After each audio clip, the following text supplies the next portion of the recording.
کہ سر جی سب سے پہلے لیڈرشپ اینڈ کمٹمنٹ.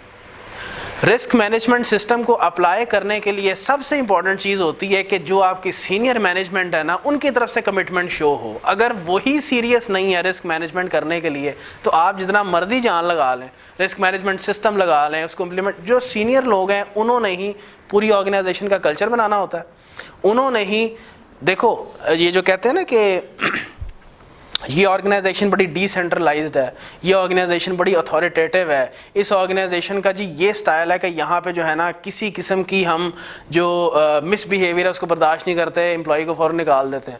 یا کسی آرگنائزیشن میں یہ دیکھا جاتا ہے کہ یار امپلائیز کا بڑا خیال رکھا جاتا ہے. یہ سب جو باتیں ہیں نا, یہ ٹاپ سینئر مینجمنٹ کا جو سٹائل ہے نا, یہ اس کو ریفلیکٹ کر رہی ہوتی ہیں. ظاہر ہے نچلے بندے تو کلچر اسٹیبلش نہیں کرتے. جو بیہیویئر ہوتا ہے اوور آل آرگنائزیشن میں لوگوں کا, یا جو پالیسیز بنی ہوتی ہیں, یا ایک جو ہوا بنی ہوتی ہے آرگنائزیشن میں, کسی آرگنائزیشن میں کہ یہ اسٹرکٹ ہے, یہ لینینٹ ہے, یہ بڑی فیور دیتی ہے امپلائیز کو, یا یہ بہت اسٹرکٹ ہے امپلائیز کے لیے, یہ کہاں سے یہ چیزیں آتی ہیں؟ Commitment from the top. Top کے لوگوں کا جو مائنڈ سیٹ ہے وہی ریفلیکٹ ہوتا ہے آرگنائزیشن کے اندر. تو اگر رسک مینجمنٹ کا فریم ورک تم لگانے جا رہے ہو اور اس میں یہ ایلیمنٹ نہیں ہے نا کہ ٹاپ کے لوگوں کی کمٹمنٹ ہی نہیں ہے کہ وہ رسک مینجمنٹ کرنا چاہ رہے ہیں, سیریس ہی نہیں ہے, تو آپ رسک مینجمنٹ کو کامیاب نہیں کر سکتے. It is the most important element. پھر آگے بات انٹیگریشن, یہ میں نے ابھی تھوڑی دیر پہلے کی ہے کہ آپ اس کو انٹیگریٹڈ پارٹ سمجھیں اپنی آرگنائزیشن کا. اگر انٹیگریٹڈ پارٹ نہیں سمجھیں گے, ایک سائڈ پہ کھڈے لائن لگی ہوئی چیز ہے, تو سر پھر it means that again there is a lack of commitment in your organization to apply the risk management. پھر ڈیزائن, یہ بڑا امپورٹنٹ ہے. آپ کے کمٹمنٹ فرام دا ٹاپ بھی ہے, آپ نے اس کو انٹیگرل پارٹ بھی سمجھ لیا. سر جی بہت امپورٹنٹ ہے. کیا آپ اب امپلائیز پہ چھوڑ دیں گے سر جی اب آپ رسک کو آئیڈینٹیفائی کریں, ہر بندہ اپنی اپنی جگہ پہ بیٹھ کر اس کا آئیڈینٹیفائی کرے اور اس کو کوشش کرے گا ختم ہو؟ نہیں سر جی, آپ کو اسٹیپ بائی اسٹیپ کوئی اپروچ بنانی پڑے گی, کوئی پالیسی ڈاکیومنٹ بنانا پڑے گا جس کو امپلائیز فالو کر کے تو رسک مینجمنٹ میں آپ کی مدد دیں. ہوا میں تو کبھی بھی نہیں ہو سکتا. مجھے ایک بات بتائیں, جب آپ انشاءاللہ آرگنائزیشن میں جاؤ گے تو وہاں پہ نا ایس او پیز بنے ہوتے ہیں. ہر آرگنائزیشن کے ڈپارٹمنٹ میں کام کرنے کا اسٹیپ بائی اسٹیپ پروسیجر ہوتا ہے. آپ ایک آرگنائزیشن میں جاؤ گے, آپ نئے ہوگے, آپ کو نہیں پتا ہوگا کہ یہاں پہ فار ایگزامپل اگر میں نے واؤچر بنانا ہے, میں تمہارے زبان میں بات کرتا ہوں کہ تم نے اگر سیلز کی انٹری کرنی ہے تو تم سسٹم کے کس انٹرفیس میں جا کے کہاں انٹری کرو گے, تمہیں پتا چلے گا کہ یار یہ انٹری ہو گئی ہے.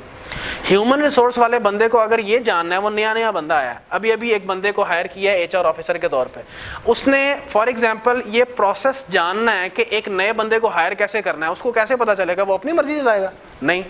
وہاں پہ کوئی پالیسی ڈاکیومنٹ ہوگا, ایس او پی بولتے ہیں اس کو, اسٹینڈرڈ آپریٹنگ پروسیجر, کہ if this company wants to hire someone then follow these steps.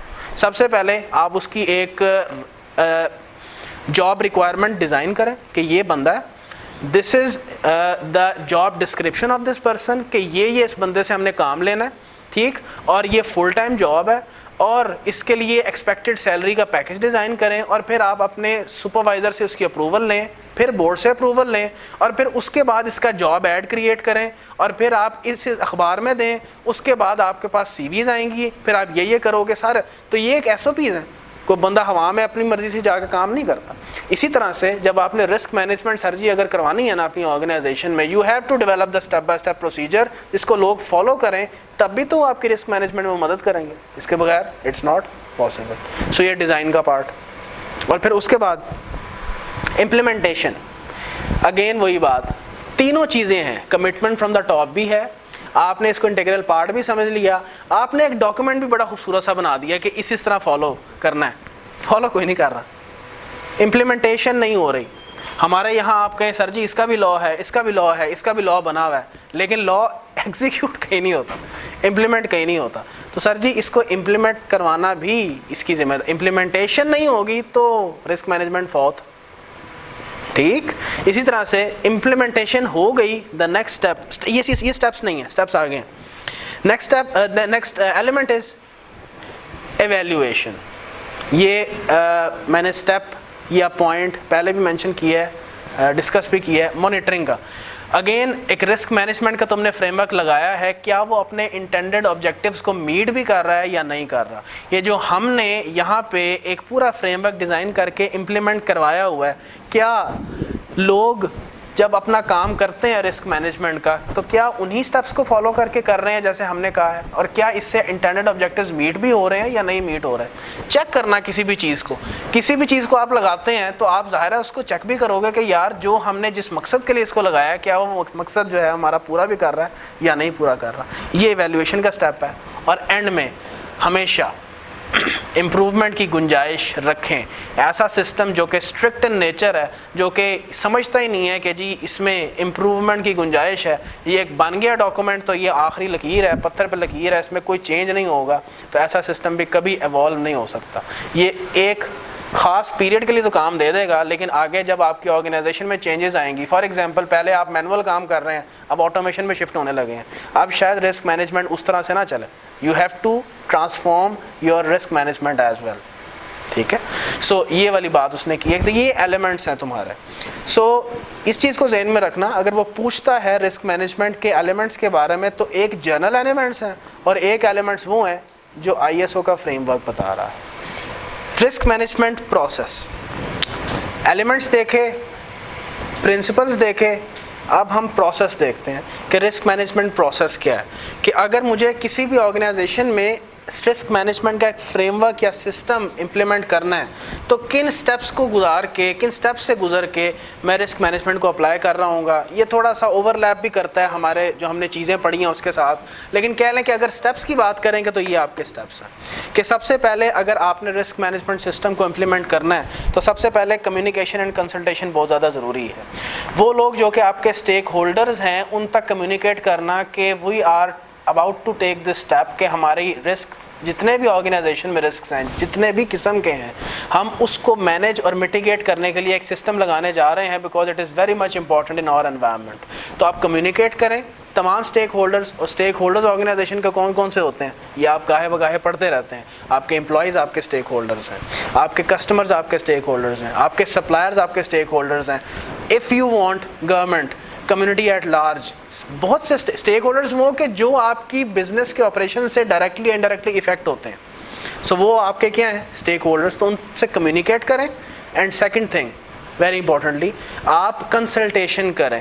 کچھ لوگ آپ کے اسٹیک ہولڈرز میں شامل ہوں گے کہ جو آپ کو اس میں بڑا پازیٹیو انپٹ دے سکتے ہیں, کیونکہ you are about to start your implementation of your risk management system. So you should consult your different stakeholders as well, especially those who have the knowledge, who have the previous experience. تو ان سے input لیں تاکہ وہ آپ کی risk management system میں آپ کو ہیلپ آؤٹ کر سکیں. سو یہ آپ کا پہلا اسٹیپ. پھر سیکنڈ اسٹیپ, آپ اسکوپ, کانٹیکسٹ اینڈ کرائٹیریا رکھیں. یہ ایک ایسا اسٹیپ ہے کہ کیونکہ رسک مینجمنٹ جیسے IFRS ہے نا, IFRS is also a frame work, ایسا ہی ہے. تو ایک آرگنائزیشن کیا جب IFRS فالو کرتی ہے تو سارے IFRS ہم فالو کرتے ہیں.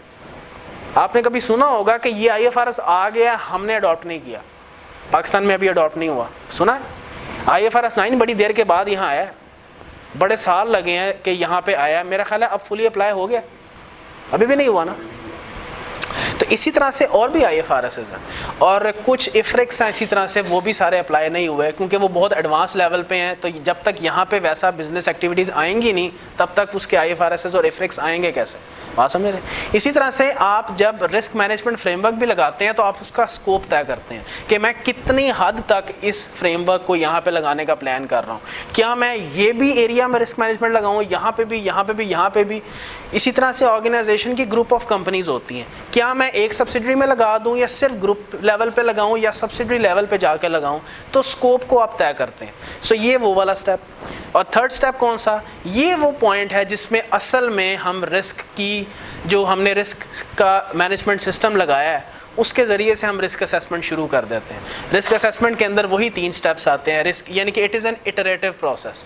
رسک اسیسمنٹ جب ایک دفعہ لگا لیا, اب اس میں اب رسک اسیسمنٹ شروع ہو گئی. آپ جہاں پہ بھی ہو سکے رسک آئیڈینٹیفائی کریں گے, اس کو میئر کریں گے, اس کو ایویلیویٹ کریں گے, اور اگر ضرورت پڑتی ہے پھر اس کو رپورٹ کیا جائے گا, اس کو اسٹڈی کیا جائے گا. یہ ایک رسک اسیسمنٹ کا پراپر اس کی اپلیکیشن آپ کو اگر نظر آئے گی تو اس سٹیپ میں نظر آئے گی. اس کے بعد رسک ٹریٹمنٹ. رسک جب آپ کو آئیڈینٹیفائی ہو جائے تھرڈ سٹیپ میں، آپ نے اس کو ایویلیویٹ کیا، اس کو رپورٹ کیا، انالائز کیا، تو فورتھ سٹیپ میں آپ اس کو ٹریٹ کس طرح سے کر رہے ہیں. جیسے for example financial risk management میں ہم لوگوں کو جب رسک نظر آتا تھا تو ہم اس کو ٹریٹ کیسے کرتے تھے؟ By applying the risk management tools. اگر کرنسی ریٹ رسک مینجمنٹ ہے تو اس کو کیسے ٹریٹ کیا جاتا تھا؟ ٹریٹ کرنے کا مطلب کوئی نہ کوئی ٹول لگائیں تاکہ میٹیگیٹ ہو. فارورڈ لگائیں، فیوچرز لگائیں، منی مارکیٹ ہیج لگائیں، آپشنز لگائیں. انٹرسٹ ریٹ رسک مینجمنٹ ہے تو سر ایف آر اے لگائیں، آئی آر ایف لگائیں، ٹھیک ہے، آئی آر جی لگائیں، پرانی چیزیں، ٹھیک ہے. آپشنز لگائیں سر جی، آپشنز وہی ہیں آئی آر جیز، ٹھیک ہے نا. تو یہ رسک ٹریٹمنٹ. پھر اگین یہ ایک اس کو سٹیپ کہہ لیں یا ایک ایلیمنٹ کہہ لیں، تو یہ ایک سٹیپ بنتا ہے مانیٹرنگ اینڈ ریویو. جس مقصد کے لیے اس کو لگایا گیا تھا تو کیا وہ اپنا مقصد میٹ کر رہا ہے یا نہیں کر رہا. اور پھر فائنل والا سٹیپ کہ ریکارڈنگ اینڈ رپورٹنگ. آپ کا جو بھی یہ رسک مینجمنٹ کا فریم ورک ہے اس کو کہیں نہ کہیں ریکارڈڈ ہونا چاہیے. آپ ایک لاگ کریٹ ہونا چاہیے. لاگ تو سمجھتے ہیں نا، ہم نے پچھلے دنوں ڈسکس بھی کیا ٹیکنالوجی کے کسی چیپٹر میں کہ نیٹ ورک لاگس کی میں نے بات کی تھی. نیٹ ورک لاگس کی فائر والز میں ذکر کیا تھا میں نے، بالکل ایسا ہی ہے. نیٹ ورک لاگس کی ذکر کیا تھا کہ ایک کہہ لیں ایک جرنل تیار ہو جاتا ہے یا ایک لسٹ تیار ہو جاتی ہے ان لوگوں کی کہ جنہوں نے کن کن ٹائمز میں اس سسٹم میں ایکسیس کیا ہے. It is basically log. یار کال لاگ جو کال لاگ تمہارے اس میں ہوتا ہے موبائل میں، کیا ہوتا ہے کہ آپ نے اس موبائل سے کس کس کو کب کب کال کیا، کب کب کال ریسیو کیا. It is simply the detail of the calls made and calls received. اسی طرح سے جو تمہارے آرگنائزیشن میں رسکس ارائز ہوئے اور تم نے اس کو کیسے اسیس کیا اور کیسے اس کو ٹریٹ کیا، اس کا ایک لاگ کریٹ ہو جائے، وہ بھی آپ کی ریکارڈنگ کے اندر ہی شامل ہوگا. اور definitely by the end you have to report it to the board of directors. کیونکہ الٹیمیٹلی ہم نے بات کیا کچھ دیر پہلے کہ یہ سارا کام کون کوآرڈینیٹ کر رہا ہے؟ Risk management committee. اور رسک مینجمنٹ کمیٹی اس کو سارا کوآرڈینیٹ کر رہی ہے اور میک شور کر رہی ہے ساری چیزیں ہوں، اور اس کے بعد اس کی رپورٹنگ کر رہی ہے کس کو؟ To the board of directors. So recording and reporting, this is the final step. آگے اس کے بینیفٹس ہیں، یہ تم ویسے بھی پڑھ سکتے ہو کہ ایک افیکٹو رسک مینجمنٹ پروسیس کو اڈاپٹ کرنے کے بینیفٹس کیا ہیں. یہ سب سے آخری ہیڈنگ آپ کو نظر آئے گی. So this is the overview of this entire chapter. اس کو ویسے پڑھنے جاتے نا، میں اگر لائن بائی لائن ٹرانسلیٹ کرتا یہ کبھی آپ کو سمجھ نہیں آنا تھا. تو اس لیے میں نے آپ کو ایک ایریے کا آلموسٹ 90% اوور ویو دے دی ہے. بینیفٹس اس لیے چھوڑے ہیں کہ یہ آپ ویسے پڑھ کے بھی سمجھ سکتے ہیں، اور باقی اس کے علاوہ ساری چیزوں کا میں نے آپ کو اوور ویو دے دی ہے. اس کی ٹیسٹنگ پاسبلٹی بھی 2-3 نمبر سے زیادہ ایکسپیکٹڈ نہیں ہے. ایسا ہی ہوگا MCQ کے سٹائل میں.